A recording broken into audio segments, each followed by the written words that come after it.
Test 3. This is the IELTS listening test. You will hear a number of different recordings and you will have to answer questions on what you hear. There will be time for you to read the instructions and questions and you will have a chance to check your work. All the recordings will be played once only. The test is in 4 parts. At the end of the test, you will be given 10 minutes to transfer your answers to an answer sheet. Now turn to Part 1.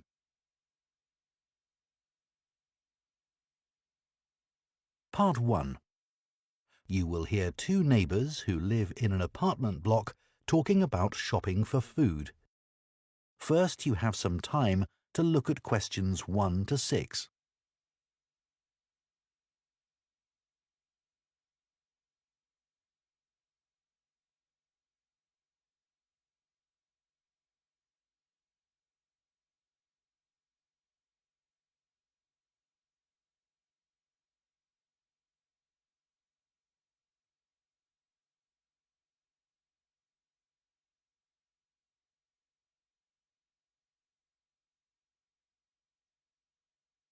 Now listen carefully and answer questions 1 to 6. Hi, Shannon. How are you settling into your new flat? Really well, thanks. You look like you're going shopping. Yes, I am. My cousins are coming to stay for a couple of days and I have to cook for them. Well, there are plenty of places to buy food in Kite Place. It's the area by the harbour. Oh, OK.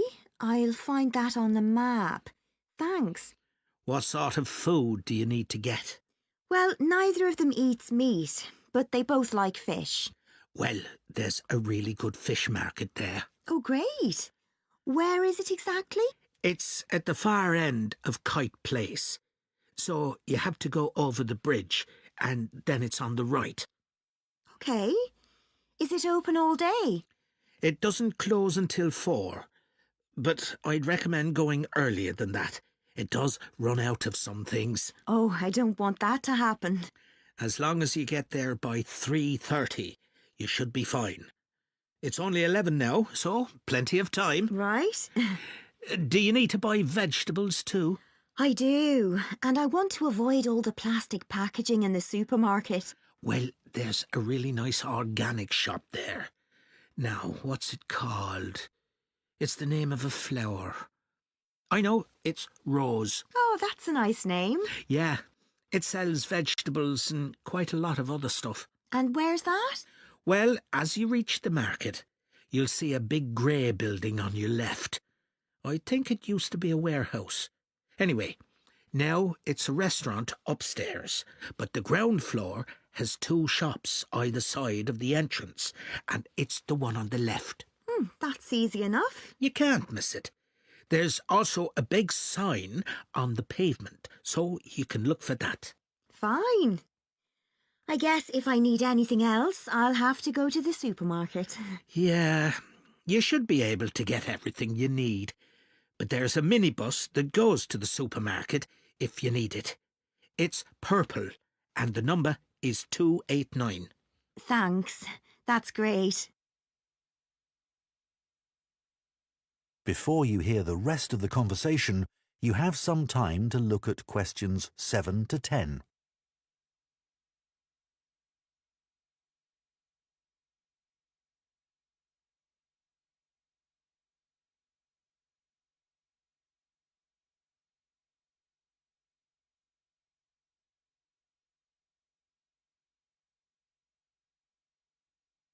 Now listen and answer questions 7 to 10. So, what do you need to get at the fish market? The salmon is always very good, and the shellfish. I'm going to make a curry, I think, and I need about 12 prawns for that. They'll have plenty of those. OK. Have you ever tried samphire? No, what's that? It's a type of seaweed. Oh.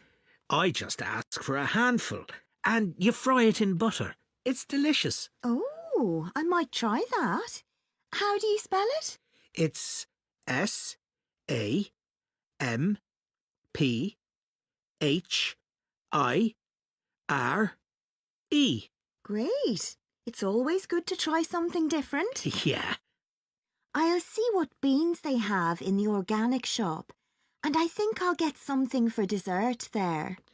How about a mango? I'm not sure. They're not always ripe. I'd prefer a melon. It's bigger too. Good idea.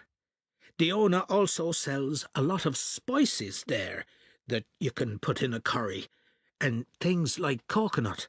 Oh, that's very helpful. I'll have a look. No problem. I know bread doesn't really go with curry, but I always like to have some in case. As I said, all the bread is homemade, and there's lots of variety. I like the brown bread myself. Sounds good. They sell other things there too. Like cakes? I love chocolate cake. Well, not that. But they have a whole range of tarts, and the best are the strawberry ones. Perfect. Hopefully I won't even have to go to the supermarket. That is the end of Part 1. You now have 1 minute to check your answers to Part 1.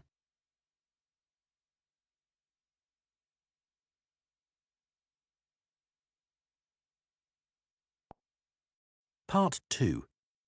You will hear the organiser of a children's book festival giving some information about it on a local radio programme. First, you have some time to look at questions 11 to 16.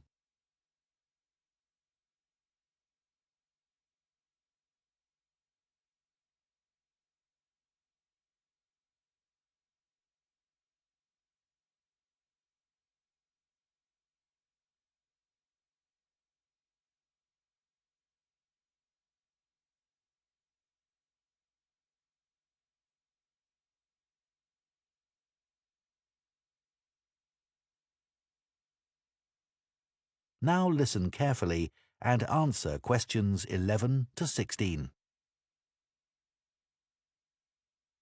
The Children's Book Festival is coming up again soon, and here to tell us all about it is the festival's organiser, Jenny Morgan. So tell us what we can expect this year, Jenny. Well, as usual, we've got 5 days of action-packed, exciting events for children, with writers coming from all over the country getting involved. Just to give you an idea of what's on offer in the workshops, first of all, there's a very special event called Superheroes. This is a chance for deaf children to share their reading experiences with author Madeline Gordon, who is herself hearing impaired. Just Do It is a practical workshop led by the well-known illustrator Mark Keane. He'll take participants on a magical journey to faraway lands with an opportunity for aspiring actors to do some role play. Count on Me is an inspiring and entertaining look at the issues of friendship for 13 to 14-year-olds. It looks at some of the friendships described in popular books and asks participants to compare these with their own experiences. Speak Up is part of a series of workshops on the subject of mental health. This is a creative writing workshop encouraging children to describe situations where young people experience loneliness. A recent survey revealed that children can be lonely even when they're at home with their families. Jump for Joy, as many of you will know, is the heartwarming best-selling story by Nina Karen about a young girl's trip to visit her relatives in India. It recently received the gold medal at the Waterford Awards. Nina will get children to celebrate the word joy by writing a poem. Sticks and Stones is the beautifully illustrated picture book for young readers about a community who organise an African-Caribbean festival to help local children learn about their Jamaican roots. This will be a musical event where children will have the chance to play steel drums. This is bound to be very popular, so please book as soon as possible. Before you hear the rest of the programme, You have some time to look at questions 17 to 20.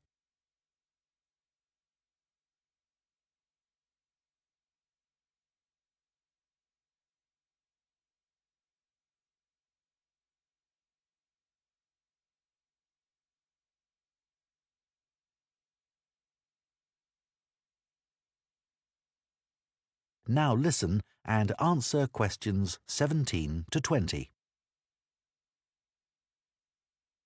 Thanks, Jenny. That all sounds really interesting. I'm just wondering if you have a favourite book you could recommend for our readers? It's hard to choose, but Alive and Kicking is definitely worth mentioning. You won't have heard of the writer as it's her first book, which is really impressive. It's basically the teenage diary of a boy from Somalia who comes to live in the UK. It deals with the serious issue of immigration and all the challenges the boy has to face at school and with the language barrier, etc. Usually, books like this are quite sad, but this one actually made me cry with laughter. On each page, there are simple but hilarious black and white stick drawings of the boy with his friends and teachers. At the end of each diary entry, there are new English words the boy learns each day, which may help develop some children's vocabulary. I think my kids would enjoy that. What about any advice for parents on how to encourage their children to read more? Well, this is something I get asked about a lot. There are so many distractions for kids these days that it can be hard to find time for reading. One thing I'd say is to make time to sit down with your child and share books with them. A lot of parents give up reading aloud to their children as soon as they learn to read independently, but this is a mistake. It's good to read more advanced books to them, as it helps to develop their vocabulary. If you don't have time for this, then let them listen to audiobooks. Often they'll want to read books they've listened to for themselves. I think it's a good idea to make a mental note of the type of books your child is reading. Often they just read the same genre all the time, which can get a bit boring. You can introduce new authors and genres to them. Librarians should be able to help you with this. Well, Jenny, I think that's really useful advice. That is the end of part 2.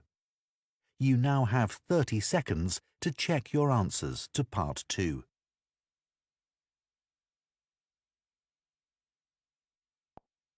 Part 3. You will hear a trainee science teacher called Claire talking about her practical teaching work to another trainee called Jake. First, you have some time to look at questions 21 to 25.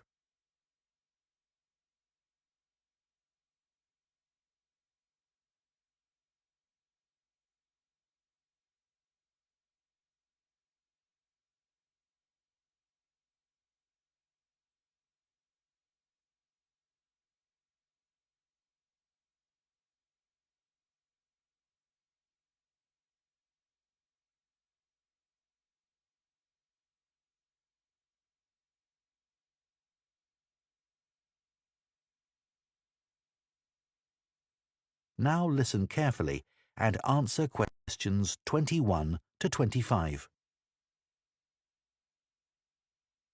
Hi, Jake.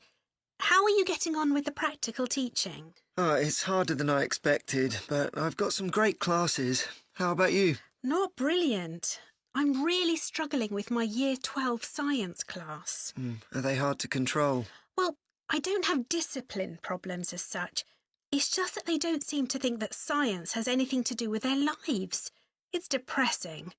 They listen to what I say, and I gave them a test last week, and the results weren't too bad. But there's no real engagement. Right.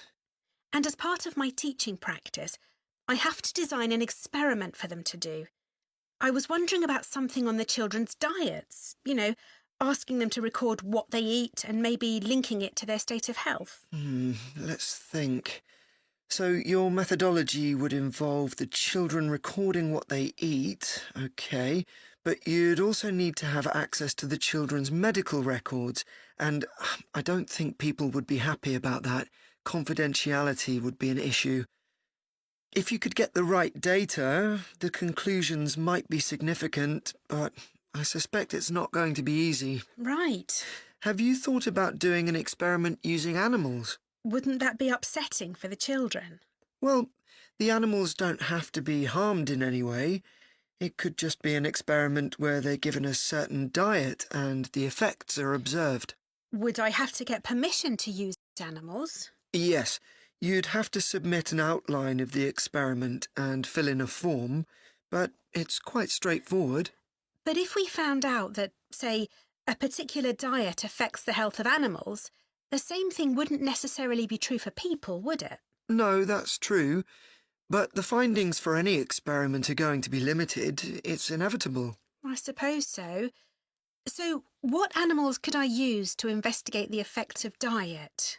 Mice? Yes, you'd need experimental mice, ones that have been specially bred for experiments. OK, so what will your experiment be investigating exactly? Well, something to do with nutrition. So maybe we could look at food supplements, things like extra iron and extra protein, and their impact on health. That might be rather broad. Maybe just look at the effects of one supplement, like sugar, on the health of the mice. In fact, maybe the focus could be on whether mice can control their own diet. So what happens when they have access to more sugar that they don't really need? Exactly. Do they eat it, or do they decide to leave it? Great.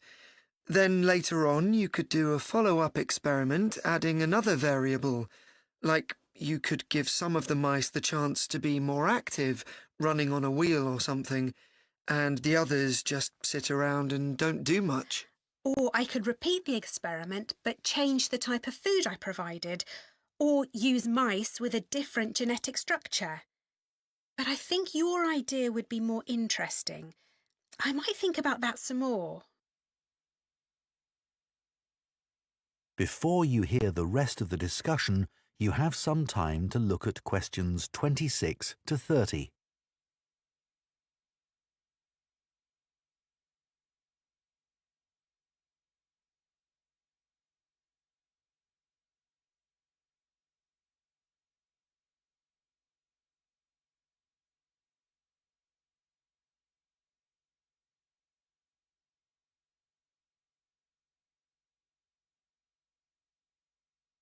Now listen and answer questions 26 to 30.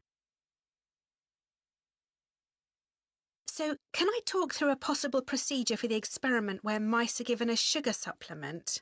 Sure. I did a similar experiment in college, actually. Great. So, how many mice would I need?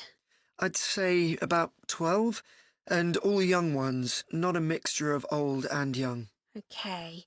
And I'd need 2 groups of equal sizes, so 6 in each group. And how would I tell them apart? I suppose I could put some sort of tag on one group or just mark them in some way. You could use food colouring. That wouldn't hurt them. Perfect. Then each group would go into a separate cage, and one group, let's call them Group A, would be the control group. So they'd just have ordinary mouse food.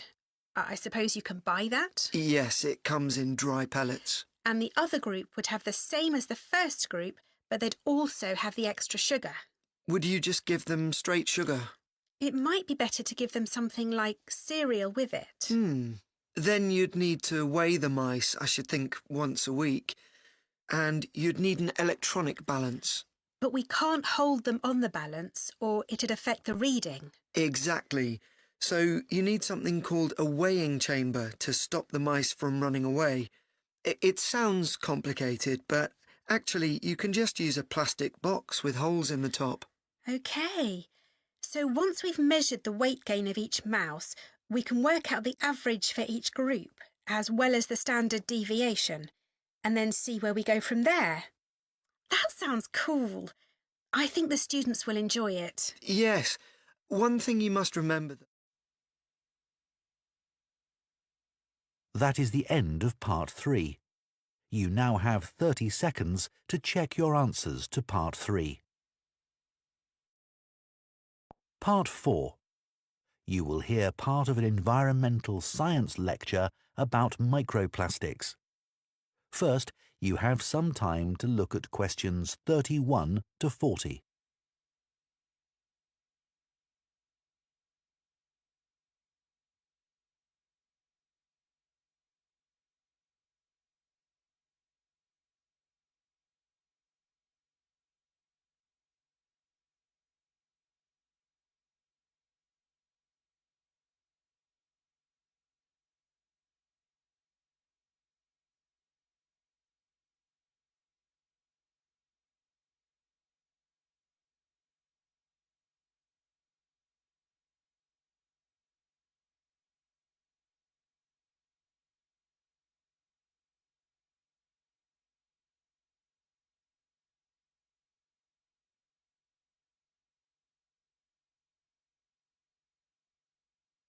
Now listen carefully and answer questions 31 to 40. In today's lecture, I'm going to be talking about microplastics. Microplastics are tiny pieces of plastic smaller than 5 millimeters in size.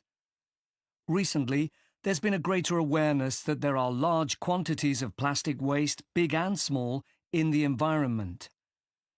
The amount of plastic waste in the oceans has received widespread attention, but far less is known about the effects of microplastics in fresh water and particularly in soil.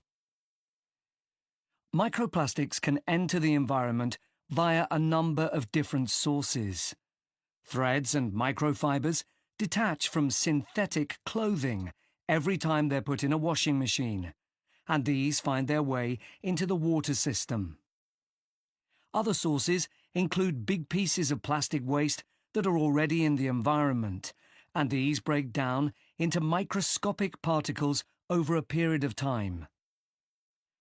On a larger scale, factory waste is another route, as are tyres, which wear down as cars, lorries and so on travel along road surfaces. We already understand some of the impacts of microplastics from studies involving fish and other animals. There is evidence that microplastics harm small creatures in a variety of ways, such as by damaging their mouths or by impairing their ability to feed, for example when microplastics get lodged in their digestive system. Surprisingly, perhaps, it is likely that humans consume microplastics, as these have been detected in a wide range of food and drink products, including bottled water, as well as in water that comes direct from the tap. What's more, salt and many kinds of seafood have also been found to contain microplastics. However, it's important to underline that there is not yet conclusive proof that microplastics cause significant harm to people. In many countries, including here in the UK, there is legislation which prevents manufacturers from adding plastic microbeads to shower gels, facial cleansers, and toothpaste. It is very difficult to accurately estimate the total amount of microplastic particles in the soil, as they can be hard to detect. But we do know they are carried in the air and deposited in the soil by rain. What's more, many of the fertilizers used by both farmers and gardeners contain microplastics.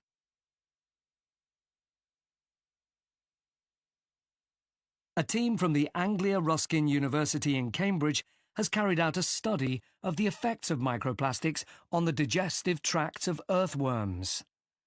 These worms, which live in topsoil, are an essential component of our agricultural system. By feeding on soil, they mix nutrients into it, thereby making it more fertile.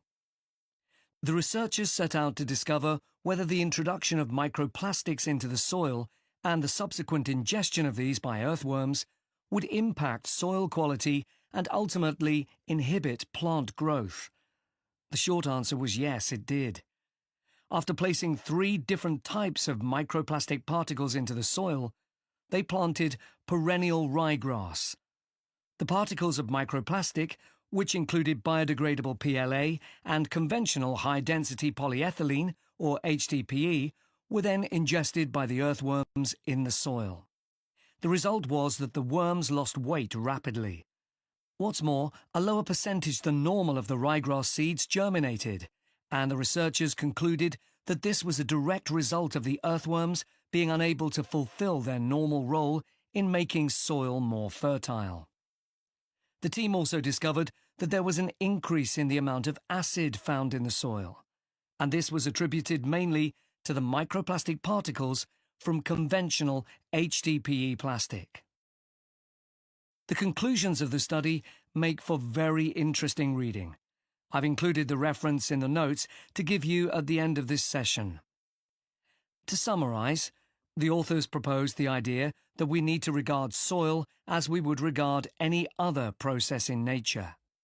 This means we should accept the implications of soil being dependent on decaying and dead matter constantly being passed through the bodies of earthworms. That is, when soil becomes impoverished by the presence of microplastics, not only ecosystems, but also the whole of society are negatively impacted. That is the end of Part 4. You now have 1 minute to check your answers to Part 4.